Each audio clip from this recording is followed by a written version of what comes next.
Right. BC రిజర్వేషన్ల అంశం సంబంధించి హైకోర్టులో విచారణ ముగిసింది. మొత్తానికి ఏదైతే ప్రభుత్వం తీసుకొచ్చినటువంటి జీవో 9 సంబంధించి కూడా స్టే విధించింది. మొత్తానికి 4 వారాల్లో ప్రభుత్వం కౌంటర్ దాఖలు చేయాలని చెప్పేసి కూడా ప్రభుత్వానికి సూచించినట్టు మనకు సమాచారం అవుతుంది. దీనికి సంబంధించి ఇంకా పూర్తి అప్డేట్స్ అందించడానికి మా ఇన్పుట్ ఎడిటర్ సూరజ్ సిద్ధంగా ఉన్నాడు. సూరజ్, చెప్పండి. సురేష్, లోకల్ బాడీ ఎన్నికల ప్రక్రియ నిలిచిపోయినట్లే భావించాల్సి ఉంటుంది. ఎందుకంటే హైకోర్టు జీవో 9 పైన ఇంటరిమ్ స్టే ఇచ్చింది. మధ్యంతర ఉత్తర్వులు ఇవ్వడంతో ఈ ప్రక్రియ నిలిచిపోయినట్టుగా కూడా విశ్లేషకులు భావిస్తున్నారు. 2 రోజుల పాటు సుదీర్ఘంగా ఈ జీవో 9 అంటే 42% ఏదైతే రిజర్వేషన్ పై ప్రభుత్వం ఎగ్జిక్యూటివ్ ఆర్డర్ ఇచ్చిందో ఆ ఎగ్జిక్యూటివ్ ఆర్డర్ చెల్లుబాటుకు సంబంధించిన విచారణను 2 రోజుల పాటు హైకోర్టు సాగించింది. ఈ జీవో 9ని నిలిపివేస్తున్నట్టు మధ్యంతర ఉత్తర్వులు ఇవాళ హైకోర్టు జారీ చేసింది.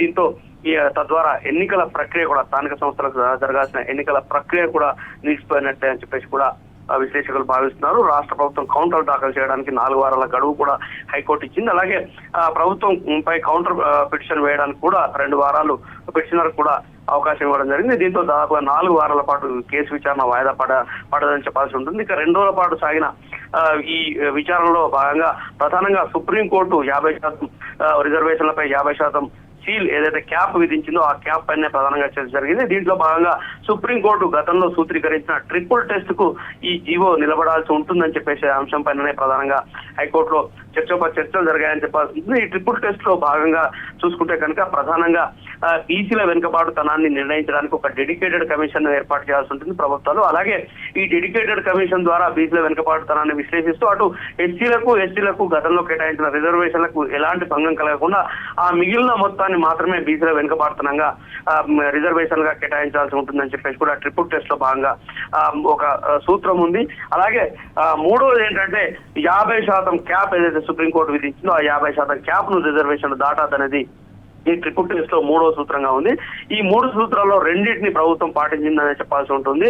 దీంట్లో భాగంగా ఒక డెడికేటెడ్ కమిషన్ ను గతంలో ప్రభుత్వం ఏర్పాటు చేసింది. అంటే ఇంటింటి సర్వే కూడా చేసిన పరిస్థితి, కులగణన చేసిన పరిస్థితి మనం చూసాము. ఆ కులగణన కూడా పాక్షికంగా జరిగింది, సంపూర్ణంగా జరగలేదని చెప్పేసి ఆరోపణలు వినిపించిన విషయం తెలిస్తే గ్రామీణ ప్రాంతాల్లో 30 నుంచి 40% మంది మాత్రమే ఈ ప్రక్రియలో పాల్గొన్నారు. ఇక మరి అర్బన్ ప్రాంతాల్లో అయితే 20 to 25% కూడా దీంట్లో చురుగ్గా పాల్గొనలేదని చెప్పేసి అప్పట్లోనే వాదనలు వినిపించాయి. దీన్ని కూడా బీసీ సంఘాలు గట్టిగానే వ్యతిరేకించాయి. ఎందుకంటే పూర్తి స్థాయిలో సర్వే జరగలేదు, కులగణన జరగలేదు కనుక దీనిపైన డెడికేటెడ్ కమిషన్ వేసి బీసీల వెనుకబాటుతనాన్ని విశ్లేషిస్తే కనుక సరైన న్యాయం జరగదు, పూర్తి స్థాయిలో ఈ ప్రక్రియ జరగలేదని చెప్పేసి కూడా బీసీ సంఘాలు అప్పట్లోనే నిరసన గళాన్ని వినిపించాయి. వాస్తవానికి చెప్పాలనుకుంటే కనుక ఈ కులగణన కూడా రాష్ట్ర ప్రభుత్వ పరిధిలో లేని అంశంగా పరిగణించాల్సి ఉంటుంది. ఇది కేంద్రం సెన్సస్ లో భాగంగా చేయాల్సి ఉంటుందని చెప్పేసి కూడా ఒక విశ్లేషణ వినిపించింది.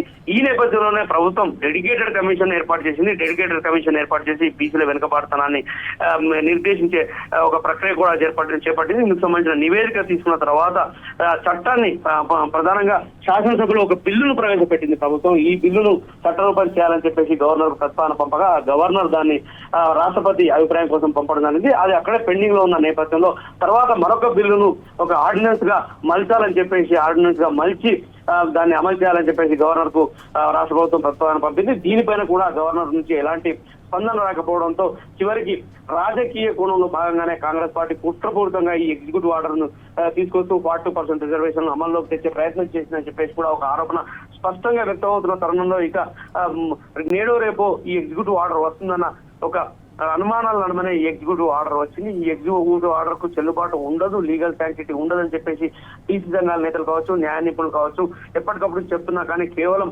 రాజకీయాలు చేసే క్రమంలోనే, రాజకీయ లబ్ధి పొందే క్రమంలోనే అంటే బీసీల వెనుకబాటుతనం పైన ఒక చిత్తశుద్ధిని ప్రదర్శించే ఒక లోపాన్ని ఇక్కడ మా ప్రభుత్వం ప్రదర్శించని చెప్పేసి కూడా ఆరోపణలు వెలువెత్తాయి. ఒకవేళ నిజంగా కనుక బీసీల వెనుకబాటుతనం పైన చిత్తశుద్ధి ఉంటే ప్రభుత్వం ఇట్లాంటి కార్యాచరణకు తెరలేపకుండా కన్స్ట్రక్టివ్ మేనర్ లో పోవాల్సి ఉండింది. ఆ కన్స్ట్రక్టివ్ మేనర్ లో పోలేదు. ప్రభుత్వం కేవలం రాజకీయం కోసం మాత్రమే ఈ బీసీల పైన ఏదో ప్రేమ ఉన్నట్టుగా నటిస్తోందని చెప్పేసి కూడా పెద్ద ఎత్తున ఆరోపణలు వినిపించాయి. ఈ నేపథ్యంలోనే ఈ వివాదం అంతా కూడా హైకోర్టుకు చేరిన పరిస్థితి కనిపించింది.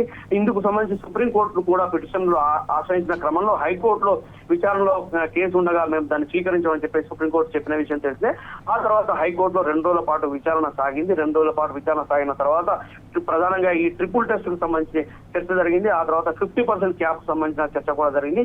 ఇక్కడ 2 కండిషన్స్ ఫుల్ఫిల్ చేసినా కానీ 50% రిజర్వేషన్ల క్యాప్ సుప్రీంకోర్టు విధించిన దాన్ని ఎక్సీడ్ అయిన పరిస్థితి కనిపించింది. అంటే ఇప్పుడు ఎస్సీలకు 15%, ఎస్టీలకు 10%, అంటే 25%. అది పోను 42% ఇప్పుడు బీసీలకు వర్తింపజేసింది.